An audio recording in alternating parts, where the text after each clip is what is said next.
friends, welcome back to my channel. Today we are going to read Cinderella Bedtime for Gus. Cinderella looked out her window. The sun was setting. In the distance, she could see the castle's clock. It read 8 o'clock. Cinderella tapped gently on the wall of her attic room. Bedtime, she called. Jack, Susie, Gus, and the other mice hurried out of their mouse hole. Cinderella did all the household chores in her wicked stepmother's house. She never had time for fun, so the birds and mice were her only friends. Bedtime already? Jack cried. Bah! Bedtime? Gus asked. Gus was Cinderella's newest mouse friend. She had just rescued him from a trap that morning. Bedtime, Gus Gus. Close eyes and fall asleep, Susie explained. Gus looked confused. He closed his eyes and started to tip over. Jack caught him. No fall, Gus Gus, he said. Fall asleep like this. He put his head on his hands and pretended to snore. Cinderella laughed. Falling asleep is not all. There is to bedtime, she said. Gus has never lived in a house before. We'll have to teach him about getting ready for bed. Okay, okay, the other mice cried. Show Gus Gus. First, Cinderella said, you have to put on your pajamas. He went to a trunk and pulled out a tiny pair of striped pajamas for Gus. Here, try this on.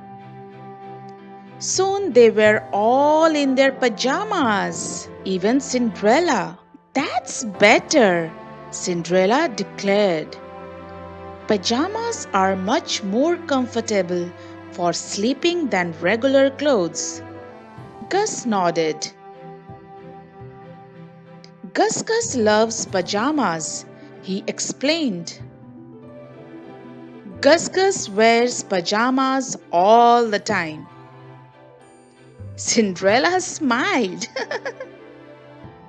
Glad you like your pajamas, Gus, but they are only for while you are sleeping. Now sleep, Cinderella, another mouse cried. Cinderella smiled. Not quite yet, she said to the young mouse. First wash your face and brush your teeth. When you are all scrubbed and brushed, I'll kiss you good night, and then Susie will tuck everyone in. The mice began to brush their teeth. Gus said with a smile, testing the minty toothpaste. The other mice giggled and finished up. Gus watched carefully. Before long, he was done too. Tuck in? Gus asked. Jack pulled him toward the wash basin. Not yet, Gus Gus, he said. He handed him some soap. Gus looked puzzled.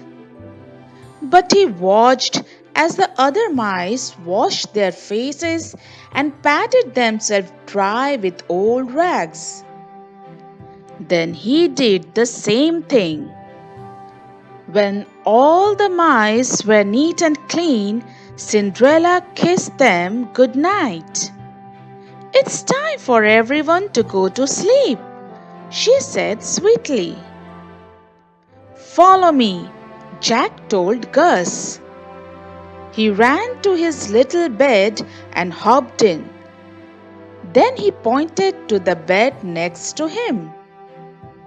That's your bed, he said. Gus cried and got under the covers. Susie tugged in each of the mice. Story, Cinderella! The mice cried, Story! Cinderella smiled. All right, she said. Once upon a time, there was a young prince who lived in a beautiful castle. He had everything that money could buy: fine clothes, jewels, paintings, and more. But something was missing. He didn't have anyone special to love. Cinderella continued the story for a long time. Each time she tried to stop, the mice begged for more. After a while, they couldn't keep their eyes open anymore. It was just too late.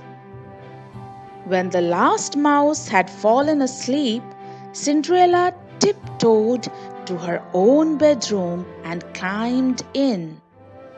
She's still thinking about her bedtime story. Dreaming up tales made her forget her life of chores, at least for a time. Just then, Gus began to snore. Cinderella giggled and pulled up her covers. She glanced once more at the clock on the castle tower. It read 11 o'clock. Oh my, she murmured sleepily. If the mice had their way, I would be telling tales until midnight. Cinderella snuggled against her pillow and yawned. If only some of my stories would come true, she added sleepily. As Cinderella closed her eyes, the birds began to sing a lullaby. Soon Cinderella was fast asleep, dreaming that someday she would meet a handsome prince and live happily ever after. Thank you, friends, for watching this beautiful story of Cinderella and Gus.